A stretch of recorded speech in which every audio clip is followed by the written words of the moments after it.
네, 홍익대 건축도시대학 유현준 교수와 함께하는 스페이스 오디세이 시간입니다. 지난주에 이어서 동양과 서양의 차이 이야기를 좀 계속 이어가겠습니다. 유현준 교수, 어서 오십시오. 안녕하세요. 지난번 오셨을 때 동서양 기후의 차이가 이 농작물의 차이를 낳았다. 네. 그리고 토양의 차이 이런 네. 것이 건축의 차이로 가져왔다. 이런 얘기 했잖아요. 네네. 조금 요약해서 다시 한번 정리해 주시고. 일단은 강수량 1000mm가 기준입니다. 네. 1000mm보다 좀 넘은 그 강수량이 내리는 우리 극동아시아 지역에서는 뭐 일단은 종자가 벼를 키우고요. 땅이 지반이 얕기 때문에 약해지죠. 장마철 동안에. 그래서 예. 가벼운 건축 재료를 쓰는 나무를 중심으로 한 그런 건축이 사용이 됐고요. 예. 서양 같은 경우에는 한 850mm 정도의 강수량이기 때문에 그리고 고루고루 내려서 땅이 단단하고 그래서 이제 밀농사를 짓고 무거운 건축 재료인 벽돌이나 돌 같은 것들을 주로 많이 사용을 합니다. 네. 돌로 지은 집 위주의 서양. 네. 그리고 흙으로 지을 나무로 수밖에 지은, 네. 그러니까 흙으로 할 수밖에 없어서 나무로 기둥 세우고 그 사이를 흙으로 메꾸는 네네네. 그런 이 극동아시아 지역. 네. 그 차이. 네. 그리고 그거는 벼농사하고 밀농사는 어땠었죠? 벼농사는 집단으로 해야 되고. 네, 그렇죠. 관계수로 같은 그런 토목공사를 많이 해야 되기 때문에 집단으로 하는 노동이 되게 많았고요. 그러다 보니까 그 사회 내에서 내가 어떤 일을 해야 되는지 집단을 위해서 나를 희생시키는 그런 사고방식들이 많이 됐고요. 예. 사람들끼리의 관계도 상당히 중요해졌습니다. 거기서 조금만 저 농사 짓는 거 생각해 보시면은 왜 물기를 위에서 내려와서 받아가지고 내 논에 물을 댄 다음에 다시 물기를 밑으로 내려서 또 밑에 논으로 그렇죠, 보내주잖아요. 그렇죠. 계속. 그러니까 사실 모든 그 땅들이 사실은 물로 다 연결되어 있다고 볼 수 있거든요. 맞아요. 수로로. 맞아요. 그래서 그 관계 내에서 내가 밑보이거나 그러면은 농사를 지을 수가 없는 상황이 맞아요. 되는 거죠. 네. 어디 한 군데만 물기를 끊어버리면. 그렇죠. 네, 네. 그러니까 실제로 귀농하신 분들도 그런 데서 어려움을 느끼신다고 하더라고요. 그리고 돌로 지은 집들은 창이 작을 수밖에 없죠. 네, 그렇죠. 돌로 지어서 벽이 지붕을 받치는 구조체가 되면 창문을 뚫으면은 이제 벽이 무너지겠죠. 네. 그러다 보니까 가로로 긴 창문을 못 뚫습니다. 예. 창문을 만들어도 세로로 긴 창밖에 예. 못 만들고 예. 바깥 경치를 볼 수 있는 창문도 별로 없어요. 종이가 없었기 때문에 그러니까 주로 나무로 된 덧문을 달다 보니까 바깥 경치는 거의 안 보이게 되는. 좀 폐쇄적인. 네, 그렇죠. 안과 밖이 좀 명확하게 그렇죠. 구분이 나는 공간 성격을 가집니다. 그러나 동양의 기둥, 나무 기둥의 집들은 넓은 창, 그렇죠. 심지어 문짝도 그냥 들어서 네, 지붕에다 갖다 붙이기도 하고. 그러니까요. 예. 예. 거의 바깥 경치가 잘 보이는 구조죠. 그 관계도 역시 내부와 외부의 관계성 이런 면으로 연결되는 거죠. 네, 왜냐하면 바깥 경치가 잘 보이니까 저희가 건물을 안 치거나 할 때에도 바깥 경치하고 관련된 주변 상황하고 연결해서 주로 배치를 하게 되죠. 자, 이런 이제 기후, 농사 그리고 건축물의 기본 구조 네, 이 차이가 뭐 한자와 알파벳의 차이를 가져왔다고요? 아니면 그 어느 게 먼저고 어느 게 나중인지 모르겠지만 예. 그 문화의 어떤 패러다임이 있는데 예. 그런 사고방식들이 좀 많이 차이가 나는 것 같습니다. 일단 동양은 관계를 중요시한다고 했잖아요. 관계. 네, 그래서 모든 것들이 가치관들도 사실 관계 중심으로 형성이 됩니다. 네. 근데 반면에 약간 밀농사는 개인주의적인 성향이죠. 혼자 씨를 예. 뿌리고 다니고 하니까 그래서 이렇게 하나하나가 독립된 개체를 가지는 걸로 되는 성향들이 많아서 일단 알파벳 체계를 보시면은 서양의 알파벳 체계는 26개 글자가 딱 정해져 있죠. A부터 Z까지. 그렇죠. 걔네들의 순서를 바꿔서 새로운 뜻을 만들거든요. 예, 예. 근데 그것도 이제 알파벳을 쓸 때는 항상 왼쪽에서 오른쪽으로 한 방향으로만 쓰잖아요. 네. 근데 동양의 한자 같은 경우에는 서로 다른 것들을 이렇게 조합을 해서 새로운 뜻을 만드는데 그 위치가 상대적인 위치에 의해서 결정이 납니다. 예를 들어서 우리가 나무 목자와 한일자 두 개의 한자를 섞을 때 예.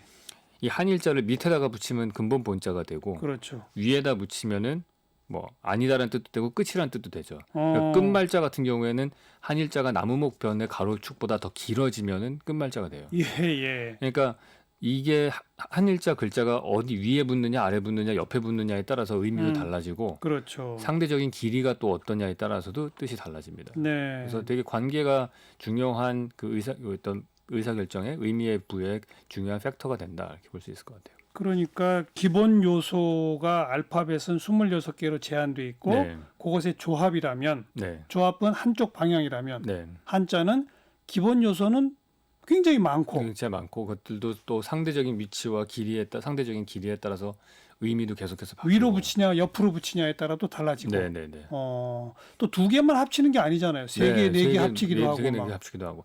그래서 저는 보면은 그 서양에서 보통 그 유전공학이라는 게 처음 나왔잖아요. 예. 그런 AGTC라는 네 개의 염기 서열의 순서를 바꿔서 DNA라는 다른 어떤 생명체 모양이 나온다라는 개념 자체가 사실은 알파벳 체계를 쓰는 서양에서 나올 수밖에 없었다 그렇게 생각을 합니다. 네.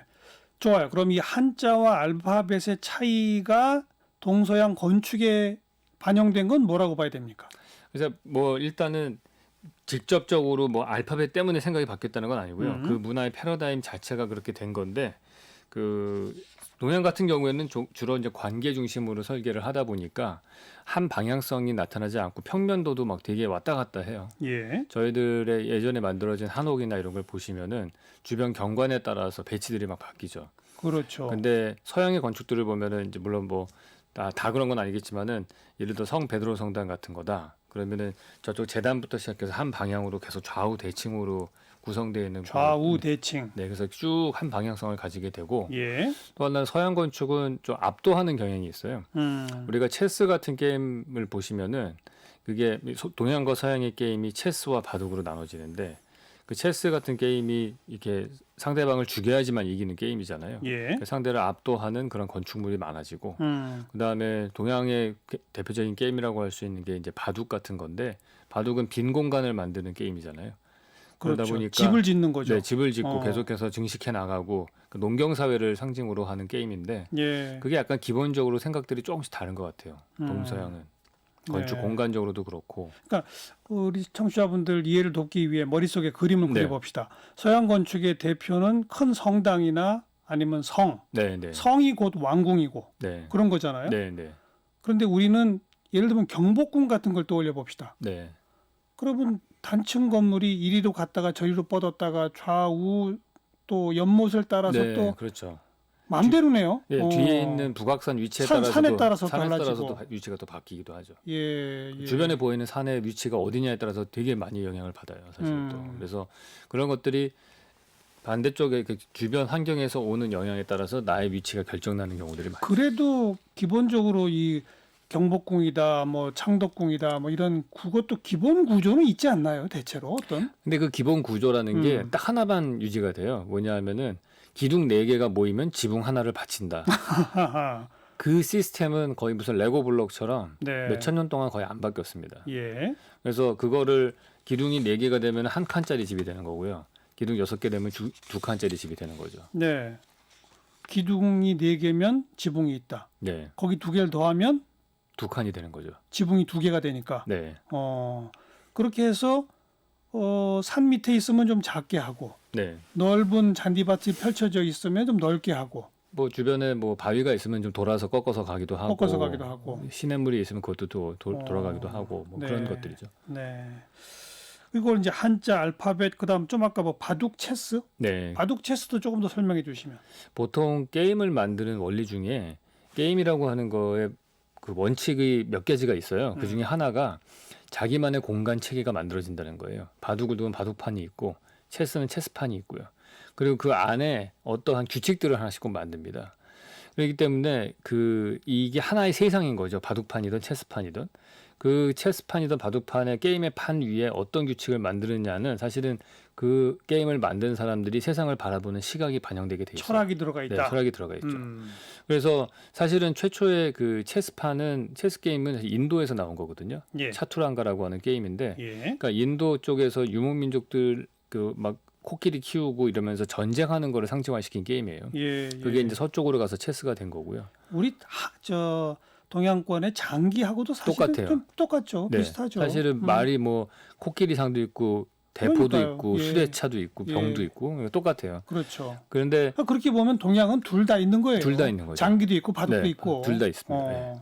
그리고 이 동양의 대표적인 특히 중국에서 만들어진 게임이라고 하는 그런 바둑이라고 하는 게임을 보시면은 그거는 농경 사회에서 계속해서 땅을 경작해 나가고 확장해 나가는 개간해 나가는 걸 그렇죠. 상징하는 거죠. 그래서 이 사람들이 중요한 거는 땅을 많이 소유하는 거, 빈 공간을 많이 소유하는 사람이 이기는 게임이에요. 집 많이 짓는 사람. 네, 집을 많이 네. 짓는 사람. 근데 물론 대신 거기 전투도 있어요. 그렇죠. 뭐 둘이 막 싸우. 그게 이제 자연과의 싸움인 거죠.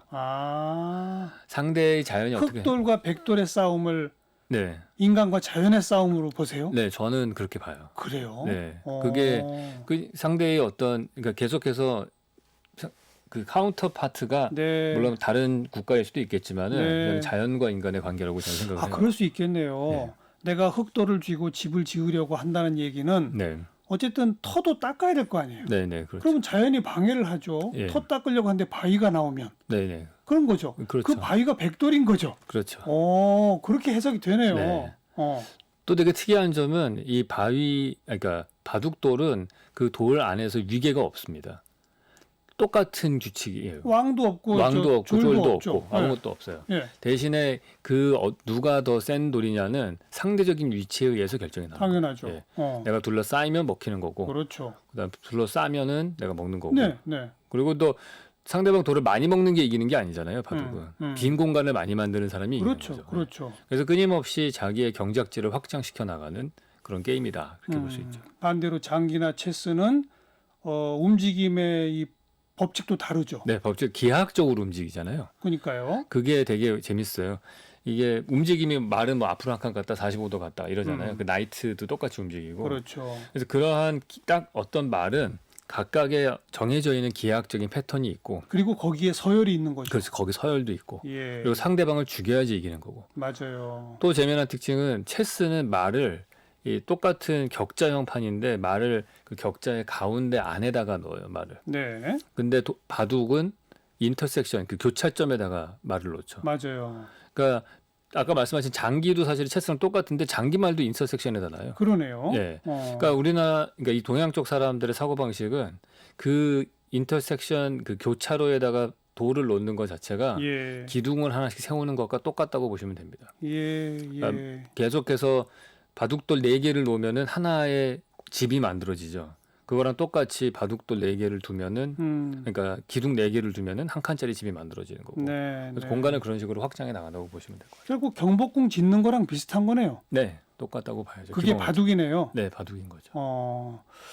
그 체스나 바둑 같은 경우는 내가 성을 하나 쌓고 남의 성을 허물고 뭐 이런 겁니까? 네, 그렇죠. 그래서 이게 음. 시작을 딱 맨 처음에 게임을 할 때 체스는 말을 다 놓은 상태에서 시작을 하죠. 예, 마치 전쟁할 때 진영을 갖춘 다음에 싸우는 것처럼. 예. 근데 바둑은 완전히 빈 공간에서 서로 시작을 하는 거죠. 그러면 이게 학문적으로 봐도 이 기하학하고 뭐 다른 학문 이렇게 대비할 수 있습니까? 네, 저는 그렇게 봐요. 약간은 어떻게 보세요? 그 동양 쪽에서는 사실 기하학이 별로 발달하지 않았잖아요. 서양의 학문인 거죠. 기하학은 어찌 보면은 물론 이집트에서 맨 처음 시작을 했고 예, 그게 이제 피타고라스 그쪽 학파를 통해서 넘어가고 그리스에서 발전하고 점점 되는데 예, 기하학이 발달한다라는 얘기는 어떻게 보면은 사물을 전지적 시점에서 본다는 얘기예요.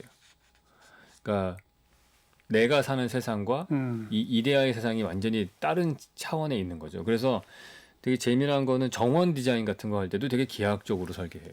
서양의 정원은 네. 맞아요. 사진 찍어놓은 거 봐도 네, 그렇죠. 무슨 도형 그리듯이. 그 도형 그리듯이 그래요. 그렇죠. 예, 근데 동양의 정원은 기하학적인 정원이 없잖아요. 저희는. 오히려 텅 비워두는 네. 게 미덕이죠. 그렇죠. 어. 되게 자연스럽게 보이게 만드는 게 미덕으로 돼 있고. 네, 그래서 근데 그 완전히 두 개의 다른 패러다임이 사실은 한 15세기, 16세기 되면서 조금씩 겹치기 시작은 합니다. 영향을 받는데 어떻게 겹치죠?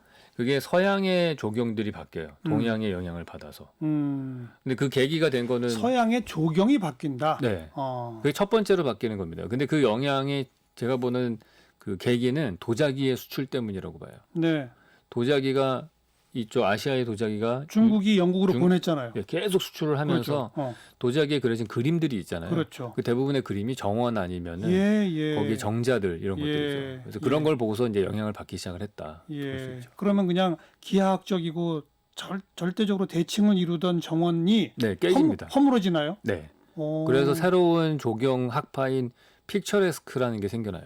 서양에서 네, 서양에서 영국에서 맨 처음 생겨납니다. 뭐 피처 뭐요? 픽처레스크라고. 픽처레스크? 네, 이제 그림처럼 보이는 정원을 만든다. 어. 근데 그때 되게 아주 제가 볼 때 사고 방식에 혁명이 일어나요. 네. 기하학적으로 하던 사람들이 1인칭 시점에서 보기 시작을 해요. 그래서 나의 위치가 산 등성이에 있느냐 아니면 골짜기에 있느냐에 따라서 주변 풍경이 바뀐다. 네, 네. 뭐 이런 얘기를 하기 시작을 합니다. 네. 그때부터 약간 1인칭 시점에서의 중요가 점점 커지고. 서양이 그렇게 동양으로부터 조경 같은 걸 배워갔다면 네. 동양은 서양의 이 돌 건축을 그대로 다 베껴온 거죠. 콘크리트로. 그렇죠. 지금 현재 20세기에는 철근 콘크리트라고 하는 재료, 이거는 사실 유럽에서 나온 것들이 거의 그대로 왔다고 볼 수 있죠. 그죠. 네. 그럼 동양에 지금 동양적 건축 문화가 남아 있는 건 별로 없다고 봐야 되지 않아요? 그래도 글쎄요, 뭐 기둥 중심의 건축을 다 동양적이라고 저는 근데 제가 쓴 책에는 어떻게 얘기하냐면은 모더니즘이라고 하는 것들 그게 철근 콘크리트를 이용해서 기둥 구조를 만들고 네. 철골을 이용해서 기둥 구조를 만들었거든요. 근데 사실 그 개념 자체는 저는 동양에서 건너간 거라고 생각을 해요. 아, 그러니까 이 사람들은 재료만 바꿨다 뿐이지 공간 체계는 거의 동양의 아이디어를 그대로 답습을 하고 있고요. 알겠습니다. 그리고 다시 온 거죠. 그런 공간 체계라고 하는 기본 그 바탕에는 네, 그 자연 조건, 기후, 네, 강수량, 네. 그에 따른 이 토양의 차이, 네, 농법의 차이, 네, 그게 다 들어있다. 그렇죠. 그게 문자에도 나오고 게임에도 나온다. 네, 좀 어렵지만 재밌네요. 오늘 여기까지 홍익대학교 유현준 교수 고맙습니다. 네, 감사합니다. 네.